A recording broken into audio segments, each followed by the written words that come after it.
¿Qué vamos a desarrollar el día de hoy? El día de hoy tenemos la cuestión de ¿qué? La cuestión de la denominada República Aristocrática. Es la etapa posterior a lo que es pues la reconstrucción nacional. ¿Está bien? La reconstrucción nacional. ¿Ok? Etapa posterior a la reconstrucción nacional. Esa reconstrucción nacional, también conocida como segundo militarismo, ¿no? También conocida como segundo militarismo. Entonces, ¿cómo se llaman estos 20 años? Estos 20 años se llaman República Aristocrática. 1899 a 1919. Eso es lo que tenemos, ¿ya? Recuerda, cualquier pregunta, ahí está el chat aperturado, ¿no? Ahí está el audio aperturado, no hay problema, puedes preguntar, por favor, ¿ya? Ahora, ¿qué debemos saber entonces? ¿Qué debemos saber? Debemos saber lo siguiente, ¿eh? Debemos saber lo siguiente. Primero que este es un clásico. Este es un clásico de lo que corresponde a temas pre de examen de admisión. O sea, si uno agarra y pone el siglo XX, que comienza justamente con la República Aristocrática, es uno de los temas donde más ha venido preguntas de examen de admisión, junto con el onceño de la guía.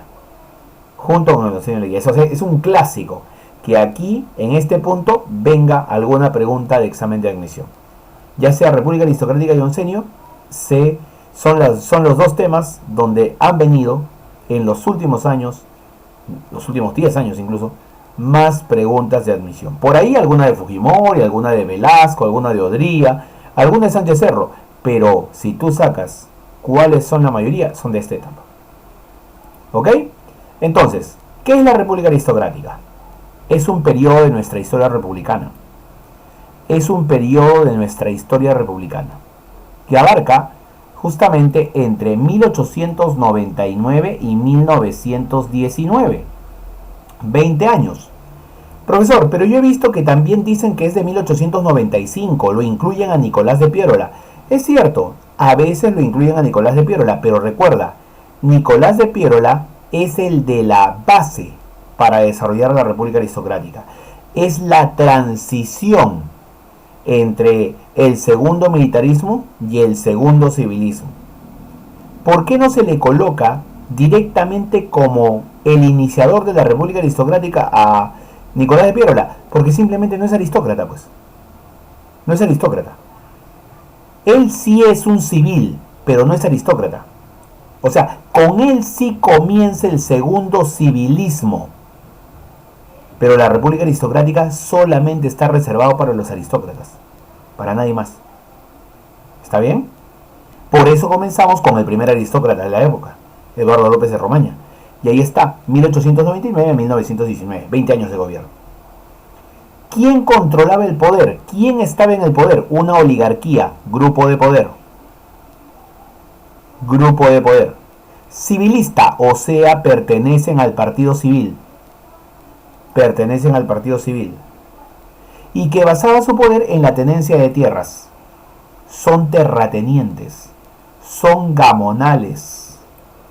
Son terratenientes, son gamonales, son hacendados. Ellos son los que dirigen los destinos del país en aquel tiempo. Los grandes dueños de tierras. Hacendados, gamonales, terratenientes, latifundistas, dile lo que quieras. Es el sinónimo.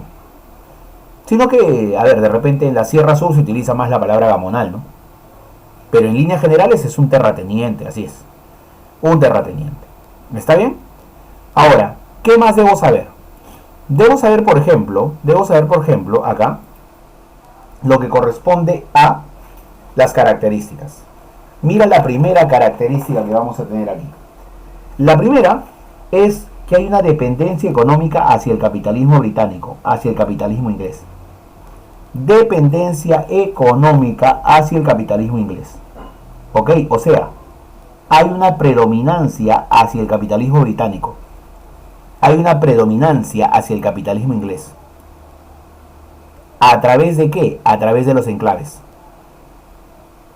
¿Qué son los enclaves? Los enclaves son las transnacionales. ¿Ok? Son las empresas extranjeras que hay aquí en el Perú y que vienen de Inglaterra. Pues. enclaves transnacionales. Los enclaves pueden ser agrarios o pueden ser mineros. O sea, la plata de Inglaterra está invertida aquí, ya sea en el campo minero o en el campo agrícola. En esos dos puntos está. ¿Está bien? En esos dos puntos. ¿Qué más debo saber? Hay un control de la mano de obra. Hay un control de la mano de obra. ¿Cómo se consigue la mano de obra en la República Aristocrática? Mediante el enganche, que es la entrega de un sueldo adelantado para poder convencerte que trabajes para mí. Mediante la habilitación, que es lo mismo, pero en la selva. Las correrías, que es para conseguir a nativos que se les correteaba, por eso se llaman correrías, nativos que se les correteaba, por eso se llama correrías, se les correteaba, se les perseguía, luego se les atrapaba y luego ¿qué cosa? Se les encadenaba cerca de árboles de caucho. ¿Ok? ¿Ya? Y el yanaconaje, que era la servidumbre. O sea, profe, el control de la mano de obra, o sea, ¿cómo consigo mano de obra? ¿Cuál es el mecanismo principal? El enganche. Funcionaba en la costa para las haciendas, en la sierra para las minas. En la selva, la habilitación. En la selva, las correrías, que era la peor forma de conseguir mano de obra, persiguiendo a tribus amazónicas. ¿No? Y el yanaconaje, que era la servidumbre. Era la servidumbre, ser sirviente en una hacienda. Pero de los cuatro, el enganche era el peor. El enganche fue el mecanismo más explotador durante los inicios del siglo XX, durante la República Aristocrática. ¿Ok? Durante la República Aristocrática. Atención, por favor, no me apagues la cámara. Cámara encendida, por favor, ¿ya? Cámara encendida, ya lo he avisado. Siguiente.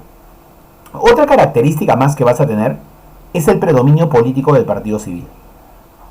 O sea, hay un partido político predominante. Ese es el partido civil. Hay un partido político predominante. O sea, ese es el partido civil. Primer partido político del Perú. Primer partido político del Perú. ¿Está bien? Eso es lo que hay. Primer partido político del Perú. ¿Ya? Por eso, cuando hablamos de un predominio político, hablamos del segundo civilismo. Como ya hubo un primer civilismo, este se llamaría segundo civilismo. ¿Cuál es la principal actividad económica de la República Aristocrática? La principal actividad económica es la agroexportación. La agroexportación, o sea, agricultura para vender afuera. Agricultura para vender afuera. Eso es, la agroexportación. Agricultura para vender afuera. ¿Ok? Eso es. Agricultura para vender afuera. Y sobre todo, ¿qué productos, profe? La caña de azúcar y el algodón. La caña de azúcar y el algodón. ¿Está bien? Caña de azúcar y el algodón. ¿Qué más, profesor? En esta etapa de la República Aristocrática surgen los primeros movimientos obreros. Por fin los obreros van a comenzar a organizarse y van a comenzar a reclamar para poder buscar mejores condiciones de trabajo. Mejores condiciones de trabajo. Eso es. Para poder buscar mejores condiciones de trabajo. Así es. ¿Está bien? Mejores condiciones de trabajo. Así es. Por si acaso. Mejores condiciones de trabajo. Eso es lo que se quiere. ¿Ya? Los obreros organizados para buscar mejores condiciones de trabajo. ¿Ya? Eso ocurre durante la República Aristocrática. Y eso que en un inicio, la ideología de estos obreros es en base al anarquismo. Por eso se le llama anarcosindicalismo. ¿Por qué? ¿Cuál es su ideología? El anarquismo. ¿Cómo se organizaban en sindicatos? ¿Cómo se llamaba este sistema? Anarcosindicalismo. Ahí está. Anarcosindicalismo. Es la primera forma como se organizan los obreros para poder reclamar mejoras laborales. ¿Ok? Para poder reclamar mejoras laborales. ¿Está bien? Mejoras laborales. ¿Ya? Por si acaso. Listo. ¿Qué más vamos a tener aquí? ¿Qué más? Ahí están las características, mira. Características generales. ¿Ok? Características predominantes. Acá lo hemos resumido por si acaso. Características predominantes. Luego de eso, ¿qué tenemos? ¿Ya? Esto acá. Los gobiernos en sí. Los gobiernos en sí. ¿Ya? ¿Cuál es el primer gobierno de la denominada República Aristocrática? Ahí lo tenemos al hombre. Es el primer aristócrata. ¿Cómo se llama ese primer aristócrata? Eduardo López de Romaña. Eduardo López de Romaña. Así se denomina. Eduardo López de Romaña. Él es el primer aristócrata. Ya está. Eduardo López de Romaña. Y este Eduardo López de Romaña va de 1899 a 1903. 4 años de gobierno, tal cual lo dice la Constitución Política de 1860, que es la que está en ese momento vigente, pues. En ese momento es la que estaba de vigencia, estaba de moda. ¿Ok? Estaba aprobada, ¿no? 4 años de gobierno.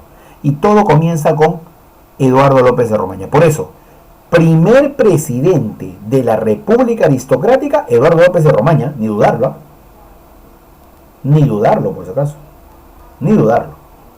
Eduardo López de Romaña. Ya si me dijeran, ¿quién es la transición? Esa es otra cosa ya. Esa es otra cosa, esa es otra historia. Siguiente. ¿Qué hace Eduardo López de Romaña? ¿Cuáles son sus obras principales? Promulga el Código de Aguas, Minería y Comercio. Para poder organizar estas actividades. Aguas, minería y comercio. Aguas, minería y comercio. Eso es. Aguas, minería y comercio. Aguas para la disposición del agua, que es el principal producto. ¿Para qué? ¿No? Es el principal producto para poder dedicarme a la agricultura de exportación, que es la principal actividad económica. La minería estaba comenzando. El comercio también es importante, porque si es agroexportación, quiere decir que voy a vender afuera, ¿sí? Voy a vender afuera. Entonces es necesario. ¿Qué más? Se rompen relaciones con Chile, muchachos. ¿Y por qué rompes relaciones con Chile? Rompes relaciones con Chile porque, ¿ok? Porque se ha iniciado la chilenización de Tacna y Arica. En Tacna y Arica, que está en manos de chilenos, se prohíbe, por si acaso, se prohíbe que haya misas organizadas por peruanos, por curas peruanos. Se prohíbe. Se prohíbe la utilización de los símbolos, ¿ok? De los símbolos del Perú. Se utilizan solamente los símbolos de Chile. Se enseña historia chilena y no historia peruana. Los negocios de muchos peruanos son robados, son saqueados. No se les deja trabajar ahí en Tacna y Arica. ¿Cómo se llama ese proceso? Chilenización. Chilenización. Por eso no se pudo llevar a cabo, ¿qué cosa? Por eso no se pudo llevar a cabo el plebiscito. No se pudo llevar a cabo el plebiscito. No se pudo llevar a cabo la consulta popular. No se pudo hacer eso. ¿Ok? Tacna y Arica estuvieron sin plebiscito. Así es. Luego se firma el tratado Osma-Villazón con Bolivia. El tratado Osma-Villazón con Bolivia. O sea, se finiquita parte de la frontera. Parte de la frontera con Bolivia. Faltaba todavía delimitar la parte del lago. ¿Cómo iba a ser el lago? El lago iba a ser mitad-mitad, el lago iba a ser binacional. ¿Cómo iba a ser el lago? Faltaba eso. llega a nuestro país la transnacional. ¿Cómo se llamó la transnacional que llegó al país? La Cerro de Pasco Mining Company. La Cerro de Pasco Mining Company viene al Perú, llega al Perú. La Cerro de Pasco Mining Company desde Estados Unidos. O sea, profe, comienza a llegar a la inversión extranjera de Estados Unidos. Exacto. Poco a poco comienza a llegar la inversión extranjera de Estados Unidos. En minería, en petróleo. Y así poco a poco, con el paso de los años también, ¿qué van a hacer? Desplazan al capital inglés. Desplazan al capital inglés. Poco a poco. Tanto así que al final de la República Aristocrática, cuando comenzamos el onceño de Leguía, ya no dependemos de Inglaterra. ¿Dependemos de quién? De Estados Unidos. Así fue la situación. Progresivamente. Progresivamente. ¿Está bien? ¿Qué más, profe? ¿Qué más? Fundó la Escuela Nacional de Agricultura. Esa Escuela Nacional de Agricultura es la UNAL. Y a todos ustedes, por sus conocimientos, deben saber a qué se refiere la UNAL. ¿Ok? ¿A qué se refiere la UNAL? Por si acaso. ¿Ya?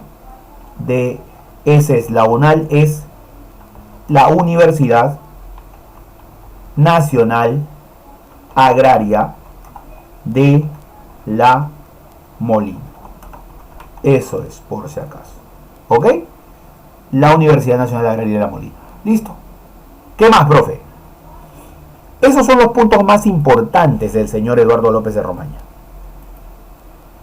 De Eduardo López de Romaña pasamos a quién? Pasamos al señor Manuel Candamo. Otro aristócrata importante de aquella época. Otro aristócrata importante de aquella época. ¿Está bien? Este aristócrata, Manuel Candamo, tiene lo siguiente. Gobierna entre 1903 y 1904. Un añito nada más. ¿Qué le pasó? Un añito nada más con Manuel Candamo. Lo que pasa es que este señor ya estaba un poco enfermo. Y lamentablemente va a llegarle la muerte cuando ya está de presidente. Muere nuestro presidente Manuel Candamo a los pocos meses de asumir el gobierno. Por eso es un gobierno efímero, ¿no? De 1903 a 1904. Dentro de lo más importante que hizo Manuel Candamo es que nos dio a conocer a dos personalidades que luego marcarán la historia del Perú. Nos dio a conocer al hijo del fundador del Partido Civil, a José Pardo, a quien lo convocó como uno de sus ministros, y a un amigo de él, a Augusto B. Leguía, que también lo convirtió en ministro. También lo convirtió en ministro. ¿Ok? De esa manera. Listo. Ese es José Pardo y Augusto B. Leguía. Entonces trabajaron por la convocatoria de Manuel Candamo. ¿Qué más? El primer tranvía eléctrico de Lima. La primera vez que tenemos un transporte público importante. Un tranvía eléctrico. Así como ves en la imagen, el que está acá a la derecha. El tranvía eléctrico de Lima. Era una especie de tren eléctrico, pero de un solo vagón, pues. Y que andaba por las calles de Lima. Y falleció en Arequipa, siendo reemplazado por el señor Serapio Calderón. Y Serapio Calderón es el que convoca elecciones. Porque el vicepresidente no se quedaba. El vicepresidente tomaba la decisión de convocar a nuevas elecciones. ¿Ok? Nuevas elecciones. Y de esa manera, una vez que se convocan nuevas elecciones, vamos a tener pues un nuevo gobierno. Un nuevo gobierno.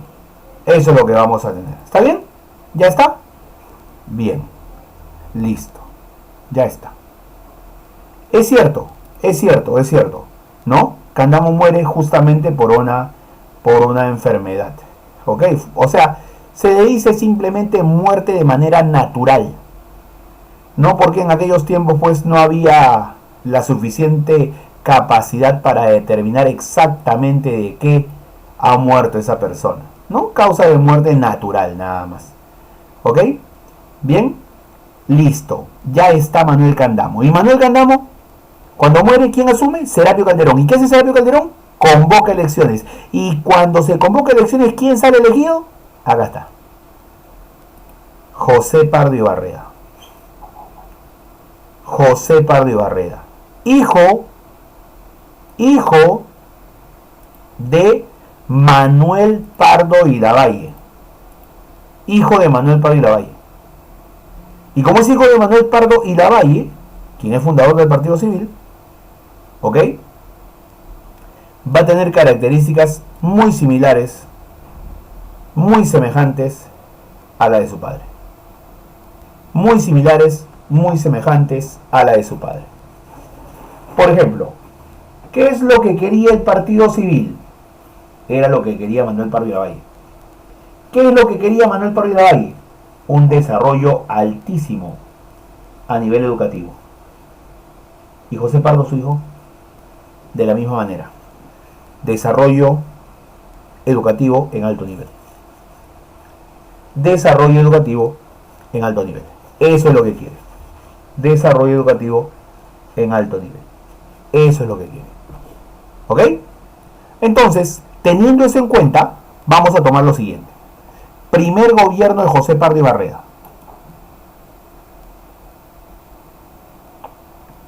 1904-1908.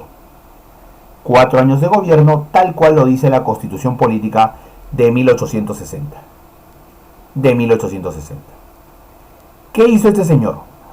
Este señor, José Pardo y Barreda, uno de los primeros puntos es de todas maneras desarrollar la cuestión de la educación. Desarrollar la cuestión de la educación, sí o sí. Promovió el desarrollo de la educación. Eso era necesario, eso era vital. Ya era la forma como se podía cambiar la situación del país, la situación del Perú. ¿Ya? Eso es. Ahora, ¿cómo uno puede observar ello? Construcción de escuelas públicas. Se construye escuelas públicas. Además, escuelas nocturnas para que los obreros puedan estudiar. Imagínate. Escuelas nocturnas para que puedan estudiar y terminar, como se dice, sus estudios, en este caso, necesarios y básicos. ¿Ok? Necesarios y básicos. Por si acaso. ¿Qué más? La Escuela de Artes y Oficios. La Escuela de Artes y Oficios, es el llamado Politécnico José Pardo. Actualmente Politécnico José Pardo. Se encarga de la cuestión de actividades técnicas, labores técnicas. Y la Escuela, la Normal de Varones, que hoy es la UNE, Universidad Nacional de Educación. Ahí ya nace, como se dice, la UNE, Universidad Nacional de Educación, con ese nombre y con el título correcto de Universidad Enrique Guzmán y Valle, más conocida como La Cantuta. ¿Ok? Entonces, hay una preocupación por el desarrollo de la educación. ¿Ok? Última llamada para la apertura de cámaras, por favor. Última llamada. Estoy avisando. ¿Ok? Listo, ya está grabado. Ese primer gobierno de José Pardo también tiene lo siguiente. Hay una manifestación popular inmensa organizada por la Federación de Panaderos Estrella del Perú. Esa manifestación organizada por los trabajadores de esta federación es para poder celebrar el 1 de mayo. La celebración del 1 de mayo. Ok, la celebración del 1 de mayo. Tú sabes que el 1 de mayo es el Día de los Trabajadores, pues. Es el Día de los Trabajadores. Y eso es lo que se va a celebrar en ese momento. Pardo, también un poco para poder calmar los ímpetus obreros, porque si no le hacía caso a esos obreros, podían incrementar sus manifestaciones, sus huelgas, todo eso, ¿sí o no? Podía acrecentarse. Entonces tengo que ver la manera de qué. Tengo que ver la manera de poder, calmar esos ímpetus, tranquilizar esos ímpetus. Y entonces, ¿cómo lo hago? José Pardo, como presidente, manda elaborar un proyecto de legislación laboral.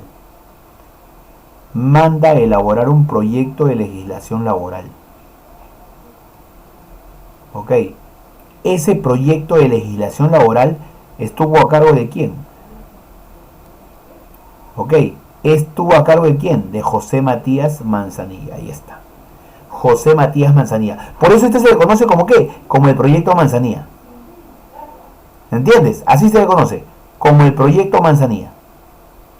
¿De qué trataba, profesor? Trataba de una serie de beneficios que debería recibir todo obrero por el desarrollo de su trabajo. Una serie de beneficios que debería recibir el obrero por el desarrollo de su trabajo. De eso trataba. Una serie de beneficios que debería recibir. Claro, solamente quedó en eso. Solamente quedó en proyecto, nada más. ¿eh? Solamente quedó en proyecto, nada más.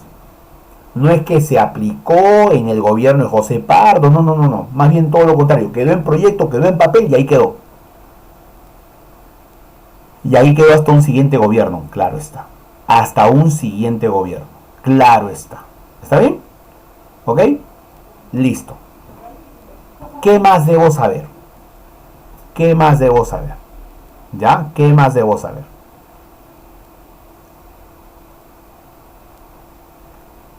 También tienes lo referente a. Lo referente a. ¿Ya? Lo referente a. El fortalecimiento de la Marina de Guerra. Ya, el fortalecimiento de la Marina de Guerra.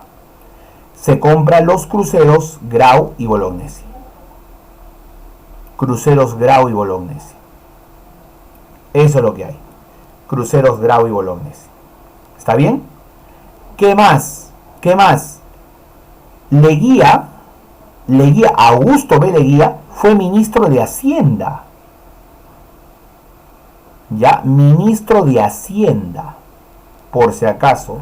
Ministro de Hacienda. O sea, lo que comparamos ahora como ministro de Economía.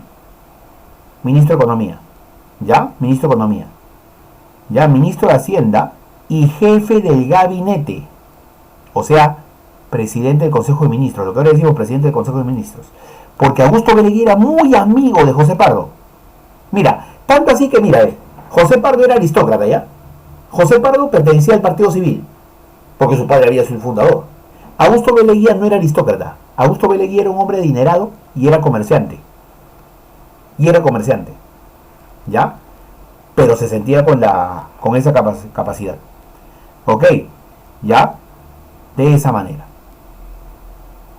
¿Ok? Ahora, ¿qué más? ¿Qué más debo saber? ¿Ok? La inauguración de la Plaza Bolognesi. La inauguración de la Plaza Bolognesi. La inauguración de la Plaza Bolognesi. La inauguración de la Cripta de los Héroes. La verdad que o sea, José Pardo la hizo, pero no la inauguró. Esta de acá. Es la construcción de la Cripta de los Héroes. ¿Cuál es la Cripta de los Héroes? Esta de acá. Que supongo que alguna vez que has pasado por el tren, estación Presbítero Maestro, has visto esta construcción. Con su cúpula y todo. Yo supongo que lo has visto por ahí. Esta es la cripta de los héroes de la guerra contra Chile. Está en el cementerio Presbítero Maestro. Tiene incluso parte subterránea. Todo eso tiene. Mandada a construir por José Pardo. Inaugurada por Augusto B. Leguía. Avenida La Colmena, que hoy se llama la Avenida Nicolás de Piérola. Aunque todo el mundo cuando vas al centro de Lima, en la Avenida Tacna, dice Colmena. Nadie le dice Nicolás de Piérola. Al término de su mandato salió elegido ¿quién? Salió elegido Augusto B. Leguía. Increíble. Augusto B. Leguía se inscribió al Partido Civil sin ser aristócrata y llegó a la presidencia. Fue tratado como tal. ¿Por qué? Porque representó al civilismo. Eso es lo que ocurrió. Representó al civilismo. ¿Ok? Eso es lo que vamos a tener. Ahí están los cruceros, ahí está. Mira, esta fue el monumento Bolognesi que compraron. Se supone que era Bolognesi cuando estaba recibiendo pues un disparo por parte de un chileno. A mucha gente no les gustó, hubo un problema por eso, ¿no? No les gustó, miren, Bolognesi así, ¿no? Agarró de la bandera, parece que está borracho. De todo eso hablaban. al final tuvieron que cambiarla. De ahí tienes al nuevo Bolognesi. Tú vas a la Plaza Bolognesi, centro de Lima, Avenida Alfonso Ugarte, vas a encontrar el de la derecha. Y el de la izquierda, ¿a dónde lo mandaron? Al Real Felipe. Entrando al Real Felipe, al lado izquierdo, ahí lo vas a encontrar a este Bolognesi. Entonces, en conclusión, ¿qué vamos a tener? Vamos a tener que el gobierno de José Pardo tiene acá sus principales puntos. Convoca elecciones y sale elegido ¿quién? Sale elegido Augusto B. Leguía. Por si acaso, estas fotografías son de la época, inicios del siglo XX. Esto es, si es que conoces, la zona del Paseo Colón y la Plaza Bolognesi que está al fondo. Ahí está el monumento a Bolognesi. El monumento a Bolognesi antiguo, claro está. Y este es el Paseo Colón. Ok, ¿ya? Luego, ¿tienes qué cosa? Acá, una calle del centro de Lima, cerca a Palacio de Gobierno. ¿Y cuál es Palacio de Gobierno? ¿Cuál es la Plaza de Armas? Esto acá. Ahí está la catedral. Ahí está la Plaza de Armas. Ahí está a la izquierda, mira, esta era la Casa de Gobierno. O la Casa de Pizarro, mira. De ahí fue destruida totalmente para hacer Palacio de Gobierno. Pues. Ahí está, este es el centro de Lima, por si acaso. Inicios de la época. Ok, ya está. ¿Qué más? ¿Quién sale elegido? Augusto Bernardino Leguía y Salcedo, 1908-1912. Un grupo de periodistas no quiso, no estuvo de acuerdo con que esté en el poder. Y lo sacaron de Palacio de Gobierno. Lo secuestraron. Y lo quisieron obligar a firmar su renuncia. A lo cual Leguía, arriesgando su vida, y con un clarísimo no firmo, ¿no? Que demostraba pues su carácter, agarró y no cedió a la presión de los pirolistas. Y de esa manera, ¿qué cosa? ¿En qué quedó el día del carácter? En un intento pirolista de obligar a firmar su renuncia a Leguía. En un intento pirolista de hacer firmar su renuncia a Leguía. Así es. Eso, en eso quedó. Leguía se negó a firmar su renuncia. Arriesgó su vida. La gendarmería, hoy policía, lo pudo salvar. Lo pudo salvar. De esa manera, lo pudo salvar. Y de esa manera también él agarró y poco a poco se ganó el apoyo popular. ¿Cómo se ganó el apoyo popular? El apoyo popular se ganó con esto, mira, la ley de accidentes de trabajo. La ley de accidentes de trabajo. Beneficios para los obreros. ¿Qué más? Primera huelga general. Primera huelga general. ¿No? Por fin una huelga general, ¿eh? Paro general de los obreros de la fábrica textil Vitarte. De los obreros de la fábrica textil Vitarte. ¿Ok? De los obreros de la fábrica textil Vitarte. Esa es una huelga general. La fábrica textil Vitarte, los obreros de la textil Vitarte se convierten en los más importantes obreros de aquella época, por si acaso.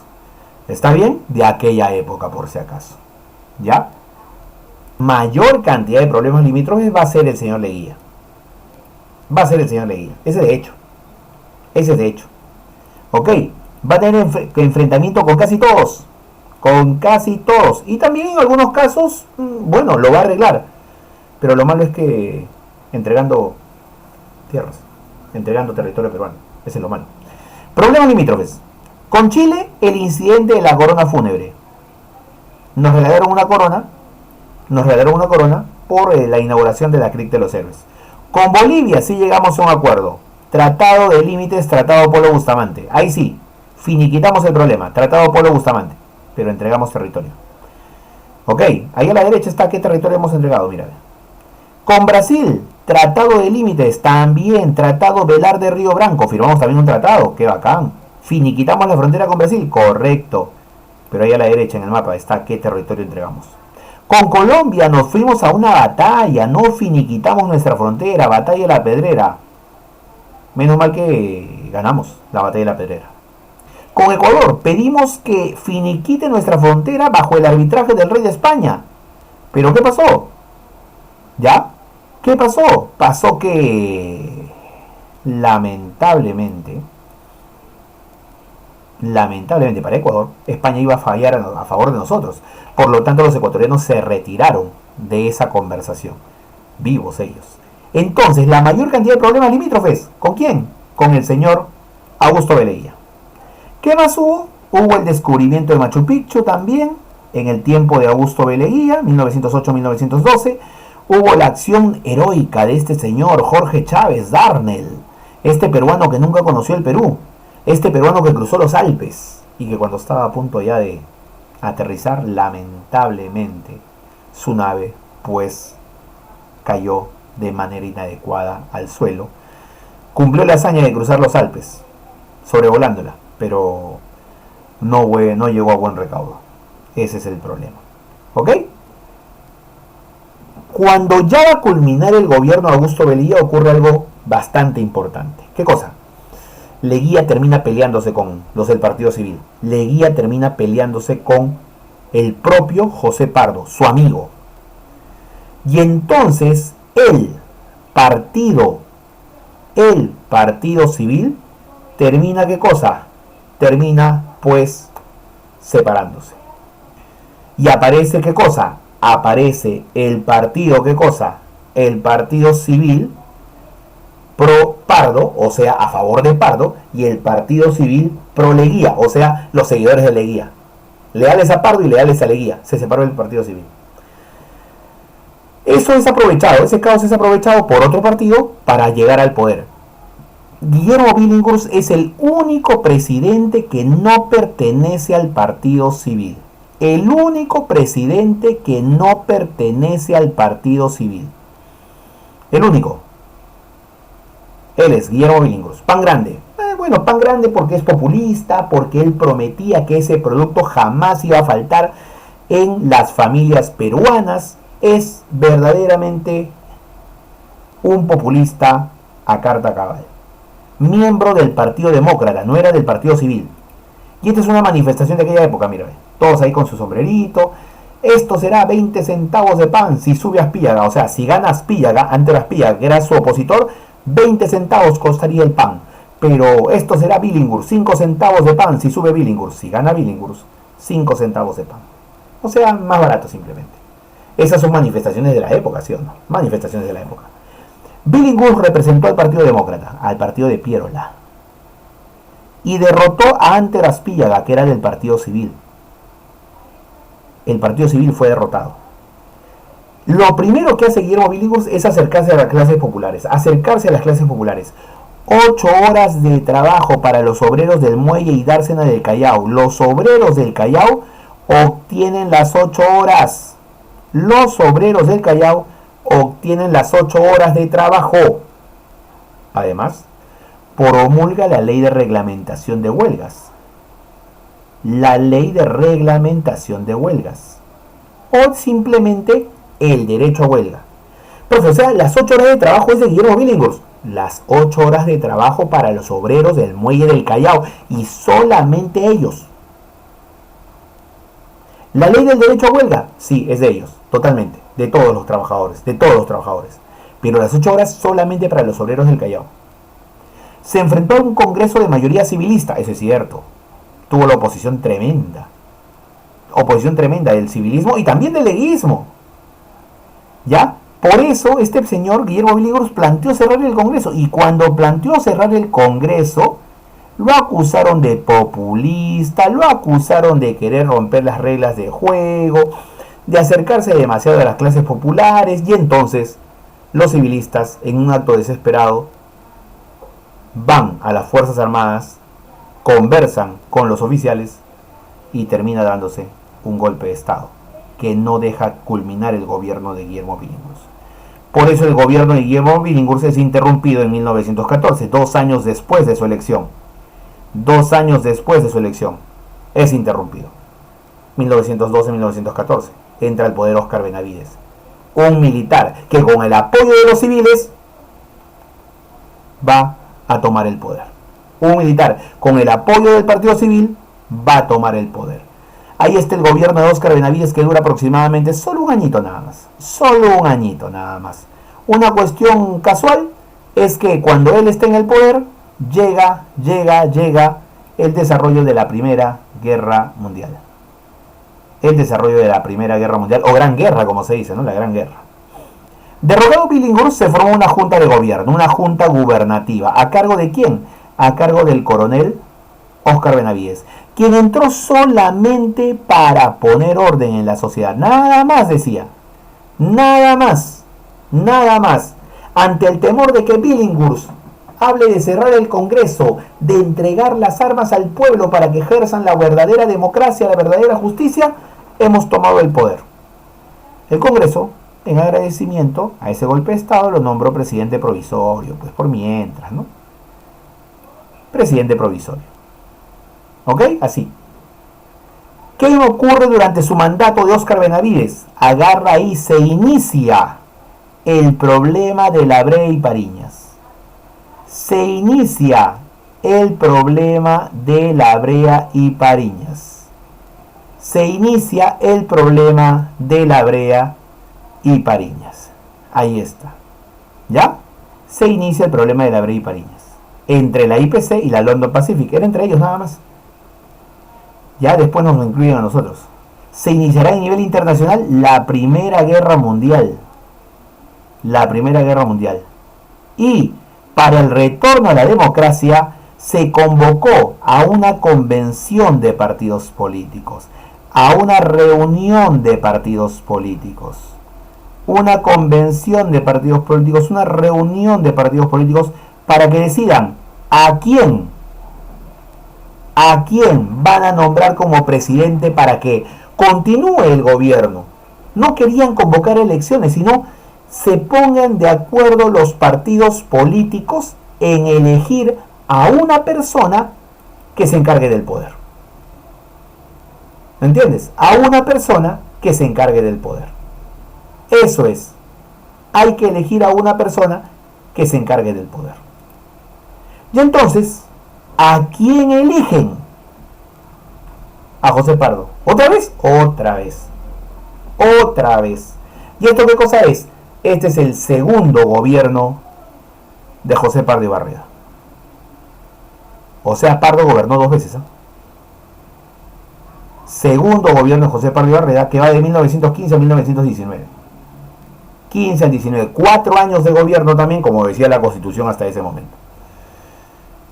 ¿Qué hizo José Pardo durante su segundo mandato? Se estableció la libertad de cultos, se eliminó la obligatoriedad de la religión católica como religión católica oficial. Chocó con la iglesia, por si acaso. Pero hubo libertad de cultos, hubo mayor apertura en ese aspecto, por si acaso. Estalló una rebelión impresionante, la rebelión de Rumimaki en Puno. Rumimaki significa mano de piedra, pero su verdadero nombre es Teodomiro Gutiérrez Cueva. La verdad que Teodomiro Gutiérrez Cueva era un miembro de la Fuerza Armada, o sea, de la Gendarmería, en verdad, de la Gendarmería, que fue a investigar, a pedido de Billinghurst, la situación de los campesinos ahí en el sur. Eso fue a hacer. Y se dio cuenta que la situación de los campesinos verdaderamente era lamentable, ¿no?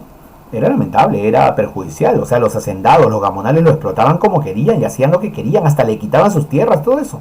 Eso fue denunciado por Teodomiro Gutiérrez Cueva y respaldado por el presidente Billinghurst. ¿Pero qué pasó? A Billinghurst lo sacaron. Y muchos de esos oligarcas hacendados eran del Partido Civil, que regresaron al poder con Óscar Benavides y luego con José Pardo. Y comenzaron a denunciar a Teodomiro Gutiérrez Cueva que había hecho mal informes, que eso era falso, de que se le explotaba a los indígenas, se les explotaba, se les quitaba sus tierras, eso era falso, y comenzó a ser perseguido. Por eso Teodomiro Gutiérrez Cueva, ¿qué hizo? Se unió a los campesinos. Se unió a los campesinos y luchó contra el abuso del gamonalismo. Luchó contra el abuso que sufría el campesino. Luchó contra el gamonalismo. ¿Ok? ¿Cómo se llama él? Teodomiro Gutiérrez Cueva. ¿Qué nombre tomó? Rumimaki, mano de piedra. Se puso al lado de los campesinos en contra del abuso de los gamonales, de los hacendados, de los terratenientes. Bueno, rápidamente el gobierno acabó con esa rebelión por la fuerza misma que aplicó, ¿no? Se rompen relaciones diplomáticas con Alemania por el contexto de la Primera Guerra Mundial. Hundieron una embarcación nuestra, o mejor dicho, una embarcación que llevaba productos nuestros, la embarcación llamada Lorton, es hundida y por lo tanto, como es hundida, rompemos relaciones con Alemania. ¿Qué más? Se establece por fin las 8 horas de trabajo a nivel nacional. Las 8 horas de trabajo a nivel nacional, para todos, sin excepción. Para todos. Y elabora el reglamento de trabajo de mujeres y niños. Ahí está. Listo. Ya está. Eso es, reglamento de trabajo. ¿Y por qué reglamento de trabajo? Mira, si ya iban a trabajar los varones y tenían 8 horas de trabajo, a mí como empleador no me conviene. Ahora quiero que trabaje la mujer, quiero que trabajen los niños. Porque el varón ya tiene derecho a huelga, accidentes de trabajo, 8 horas de trabajo, mucho beneficio. Sale un código para mujeres y niños. ¿Cuál es lo bueno? Que la mujer podrá trabajar y tendrá una autonomía económica. ¿Cuál es lo malo? Lo malo es que a la mujer se le explotaba también por encima del varón. O sea, por lo general se le pagaba menos de la mitad de lo que ganaba un varón. Y ni que hablar de los niños. Eso es. Al final, José Pardo, al final de su gobierno, convocó a nuevas elecciones. Y al convocar a nuevas elecciones, en 1919, donde nuevamente Antero Aspíllaga representará al civilismo, ¿quién llega desde el extranjero para ser candidato?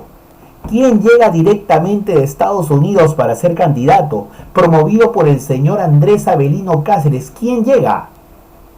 Augusto B. Leguía, quien será el ganador de las elecciones e iniciará un gobierno llamado el Oncenio, la Patria Nueva. La Patria Nueva, el Oncenio. Guillermo Billinghurst, ante tu pregunta, Guillermo Billinghurst dio las 8 horas de trabajo solamente para los obreros del muelle del Callao porque nuestra actividad principal era la minería y la agroexportación, o sea, para que ese sector no se vea perjudicado.